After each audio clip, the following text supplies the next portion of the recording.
बात करते हैं कथावाचकों और महिलाओं को लेकर दिए जा रहे हैं उनके बार बार विवादित बयानों की। अनिरुद्धाचार्य और प्रेमानंद महाराज बार बार विवाद के बाद भी लगातार बयान देते जा रहे हैं और अब इसको लेकर महिलाओं का गुस्सा भी बढ़ता जा रहा है। महिलाएं सवाल पूछ रही हैं कि कथा के नाम पर महिलाओं के अपमान का अधिकार आखिर इन कथावाचकों को किसने दिया।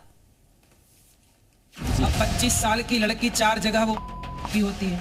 अपने पति को मरवा दिया, पति को मरवा के और दूसरे के संग घूम रही है। ऐसी स्त्रियां ये तो करोड़ों जन्मों तक नाली का कीड़ा बनेंगी। जो स्त्रियां अपने सास ससुर की सेवा नहीं करती वो स्त्रियां क्या बनती हैं? चुड़ैल। और जो स्त्रियां आजाद होना चाहती हैं मर्यादा के बंधन से, वो सूप नखा बनने की तैयारियां कर रही हैं। एक लड़के से ब्रेकअप, दूसरे से व्यवहार, फिर दूसरे से ब्रेकअप, फिर तीसरे से व्यवहार, और व्यवहार व्यभिचार में परिवर्तित हो रहा है। अपने आप को कथावाचक कहने वालों के महिलाओं के लिए इस शब्दावली पर एक बार नजर डालिए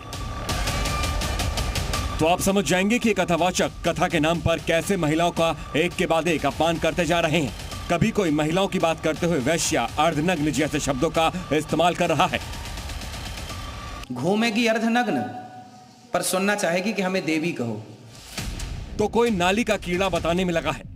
नाली का कीड़ा नाली में ही सुख का अनुभव करता होता है। गर्लफ्रेंड बॉयफ्रेंड बनाना बंद करो। और सबसे हैरानी की बात यह है कि ये कथावाचक मंच पर बैठकर ऐसे शब्दों का इस्तेमाल भी तब करते हैं जबकि उनके सामने ज्यादातर सुनने वाले लोगों में महिलाएं ही होती हैं। लेकिन ना तो शब्दों की मर्यादा है और ना ही महिलाओं के लिए कोई इज्जत। नैतिकता के नाम पर ज्ञान देते ये कथावाचक वहां तक पहुंच जाते हैं जहां खुद की नैतिकता भी भूल जाते हैं। कि अब लड़कियां लाते हैं 25 साल की। अब 25 साल की लड़की 4 जगह की होती है, सब नहीं पर बहुत। और वो 25 साल की जब तक आती है तो पूरी जवान होके आती है। जब जवान होके आएगी तो स्वाभाविक है कि वो अपनी जवानी कहीं ना कहीं तो वो उसकी जवानी फिसल जाएगी। और तो और विवाद होने पर माफी भी नहीं मांगते बल्कि 2 कदम और आगे बढ़कर मर्यादा को फिर से तार तार कर डालते हैं। कलयुग में आप को नहीं कह सकते, वो है तो पर सुनना चाहती है कि मैं सती सावित्री हूं। घूमेगी अर्धनग्न पर सुनना चाहेगी कि हमें देवी कहो।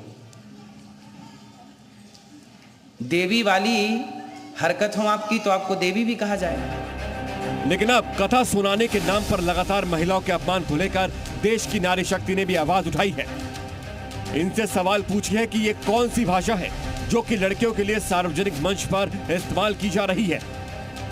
महिलाओं में नाराजगी है, लड़कियों में बहुत है कि ऐसा नहीं बोलना चाहिए कि पवित्र है अपवित्र है, और ऐसा नहीं बोलना चाहिए। नारी से ही सब कुछ है और नारी के बारे में ही वो ऐसी टिप्पणी कर रहे हैं। ये तो बहुत शोभा नहीं देता।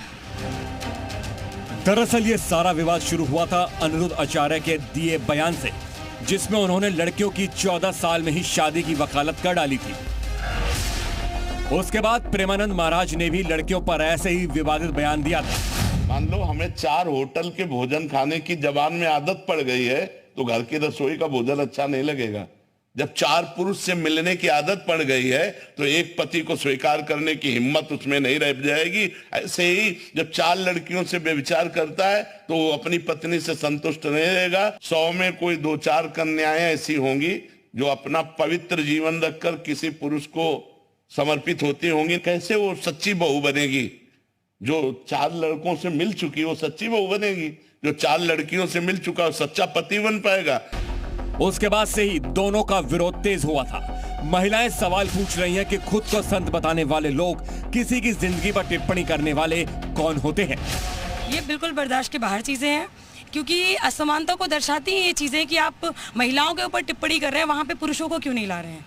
मेरा ऐसा मानना है कि बाबा जी लड़कियों को टारगेट कर रहे हैं, उन्हें ऐसा नहीं करना चाहिए और ये चीज सरासर गलत है। तो प्रवचन मानती है इनको आप? जी नहीं, ये प्रवचन तो सरासर है। लोगों को बिठाना है, फिर लोगों को पहले अच्छी अच्छी बातें करके बुलाना है, फिर आप वहाँ पे महिलाओं की शुद्धता पर सवाल उठा देते हैं। तो मुझे ऐसा लगता है ऐसा प्रवचन सुनने हमें भी नहीं जाना चाहिए, हमें इस चीज़ को बढ़ावा नहीं देना चाहिए। सबसे हैरानी की बात तो ये है कि ये सब एक बार नहीं बल्कि बार बार होता है। विवाद के बाद भी ये कथावाचक नहीं मानते, हर दिन नई जगह पर कथा करने जाते हैं, लेकिन महिलाओं के लिए इनके अपशब्द डिक्शनरी से खत्म ही नहीं होते।